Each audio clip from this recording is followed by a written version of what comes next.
করো। এই যে অষ্টমীর দিন তো অঞ্জলি হয়, হ্যাঁ হয় হয় হয়। এই অঞ্জলি মন্ত্রটা কি এবং কি মানে ব্যাখ্যা এটা? আচ্ছা, না ব্যাখ্যা এত সুন্দরভাবে বলবো তোমার আর প্রয়োজন পড়বে না ব্যাখ্যা করার। প্রথমে সর্বমঙ্গল্য মঙ্গলে, সকলে মঙ্গলের জন্য অঞ্জলি দিচ্ছ, তুমি তোমার জন্য না। সর্বমঙ্গল্য মঙ্গলে, সকলের মঙ্গলের জন্য তুমি অঞ্জলি দিচ্ছ, তোমার নিজের জন্য দিচ্ছ না, তোমার পরিবারের জন্য দিচ্ছ না। শিবে সর্বার্থ সাধিকে শরণ্যে তম্বকে গৌরী নারায়ণী নমস্তে। এই তম্বক কথাটা বললাম, শরণ্যে তম্বকে গৌরী। তম্বক মানে তিন চোখ বিশিষ্ট যে ব্যক্তি বা যে মহিলা তাকে তম্বক বলা হয়। শরণ্যে তম্বকে দেবী নারায়ণী নমস্তে। ঠিক আছে, অপবিত্র পবিত্র বা তুমি অপবিত্র হও আর পবিত্র হও, সর্বাবস্থান গত বিবাহ, সমস্ত কিছু ভালো যাও। য শরৎ পুণ্ডরিকাক্ষ সবাহ্য অভ্যন্তর সূচি। যে একবার ভগবানকে স্মরণ করেন তিনি বাইরেও সূচি ভেতরেও সূচি। এটা মানে হচ্ছে কি বললাম, বুঝতে পেরেছ? অপবিত্র পবিত্র বা সর্বাবস্থান গত বিবাহ, যা কিছু আছে ভুলে যাও। য শরৎ পুণ্ডরিকাক্ষ, যে একবার পুণ্ডরিকাক্ষ নারায়ণকে স্মরণ করেন সে বাইরে সূচি ভেতরে, সে ভাজ্য অভ্যন্তর সূচি, ভেতরে সূচি বাইরে সূচি, ভাজ্য এবং অভ্যন্তর সূচি।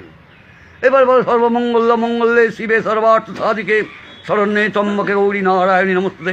সৃষ্টি স্থিতি বিনাশানাং শক্তিভূতে সনাতনী গুণাশ্রয় গুণময় নারায়ণী নমস্তে। শরণাগত দিনার্থ পরিত্রাণ পরায়ণে সর্ব আর্তি হরে দেবী নারায়ণী নমস্তে। আমার যা আর্তি আছে সমস্ত হরণ করুন। ঠিক আছে, এটা বলা হয়। এবারে বলা হয় যে ফুল বেলপাতা নাও হাতে, মায়ের অঞ্জলি দেওয়া হবে। তো অঞ্জলি মন্ত্র হচ্ছে আয়ুর দেহি যশো দেহি ভাগ্যং ভগবতী দেহি মে পুত্রাং দেহি ধনং দেহি সর্বান কামশ্চ দেহি মে নম ভগবতী ভয়চ্ছেদে ভবভাবিনী কামদে শঙ্করী কৌশিকী তং হি কাত্যায়নী নমস্তুতে। এস সচন্দন গন্ধপুষ্পাঞ্জলি সাউদায় বাহনায় সপরিবার সহিত শ্রী শ্রী ভগবতী দুর্গায় নম। কেন বলা হচ্ছে? যা পরিবার আছে, যাদের হাঁস আছে, ময়ূর আছে, সিংহ আছে, যা যা যা আছে আর কি, মহিষ আছে, এখন তাদের সপরিবার বলা হচ্ছে ওই জন্যে। তারপরে আবার বলা হয় যে ফুল নাও। ফুল নেওয়া হলো হলো হর পাপং হর ক্লেশং হর শোকং হরা সুখম হর রোগং হর ক্ষোভং হর মারিং হর প্রিয়ে নম কালী কালী মহাকালী কালীকে পাপহারিণী ধর্ম অর্থ মোক্ষদে দেবী নারায়ণী নমস্তুতে। এখানে কালীর অঞ্জলি হচ্ছে, কিন্তু মা দুর্গার কোষ পরিবর্তন করে কালী হয়েছিল, কালীকেও ধরা হচ্ছে কিন্তু শিবের সঙ্গে। তারপরে হচ্ছে আবার এসো সচন্দনগন্ধ পুষ্পাঞ্জলি সাউদায় বাহনায় সপরিবার সহিত ভগবতী দুর্গায় নম। দুবার হয়ে গেল, আবার তিনবার অঞ্জলি হবে, আরেকবার হবে।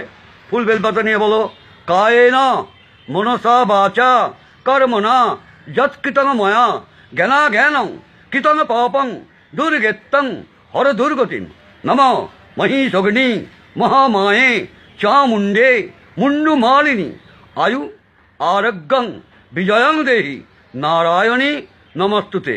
এসো সচন্দন গন্ধপুষ্পাঞ্জলি সাউদায় বাহনায় সপরিবার সহিত শ্রী শ্রী ভগবতী দুর্গায় নম। অর্থাৎ মায়ের গায়ে যে গয়নাগাটি আছে, যা কিছু আছে, মায়ের হাতে অস্ত্র, এগুলো সাউদ বলা হয়, সাউদায় বাহনায়, এগুলো বহন করে যাচ্ছেন উনি। ওগুলোকেও মন্ত্রের মধ্যে আনা হয়েছে। যেমন মায়ের হাতে খড়গ আছে, ত্রিশূল আছে, চক্র আছে, শঙ্খ আছে, ইত্যাদি ইত্যাদি, সাপ আছে, খেটক আছে। মায়ের হাতে 10টা হাতে 10টা অস্ত্র, তো দশপ্রহরধারিণী মা, দশপ্রহরধারিণী মা 10টা অস্ত্র ধারণ করে আছেন। কিন্তু একটাই জিনিস মায়ের কাছে শিব নেই। তোমার একটা করে গল্প করছি, মায়ের কাছে কিন্তু বিনাশ নেই, মা বিনাশী নয়। যখন মহিষাসুরের সঙ্গে যুদ্ধ হচ্ছে, যে মূর্তিটা তোমরা দেখছো এটা তো যুদ্ধের মূর্তি, যে মহিষাসুরকে ত্রিশূলে বিদ্ধ করলেন। ঠিক আছে, এই জন্যে মানে ঢাক উৎসর্গ করা হয় মাকে উৎফুল্ল করার জন্য। এই যে আরতি হচ্ছে, আরতি 3বার করা উচিত। মায়ের পা থেকে মাথা পর্যন্ত 3বার 5বার 7বার প্রদক্ষিণ করতে পারো। নেচে নেচে আরতি চলবে না। একটা পা মাটির থাকবে, একটা পা তোমার থাকবে আসনে। এটা তুমি নাচতে পারবে না, দেহ কোথাও কিন্তু তোমার নড়নচড় হবে না, কোনো উত্তেজনা হবে না। কারণ যখন ঢাক বাজে দেখেছি উত্তেজনামূলক ঢাক, হ্যাঁ, বিভিন্ন রকম তো বেরিয়েছে, তার তালে তালে ব্রাহ্মণ নাচতে আরম্ভ করছে, কিন্তু নিষিদ্ধ। এটা রামকৃষ্ণ মিশন মেনটেন করে চলেন, ভয়ঙ্করভাবে মেনটেন করে চলেন রামকৃষ্ণ মিশন।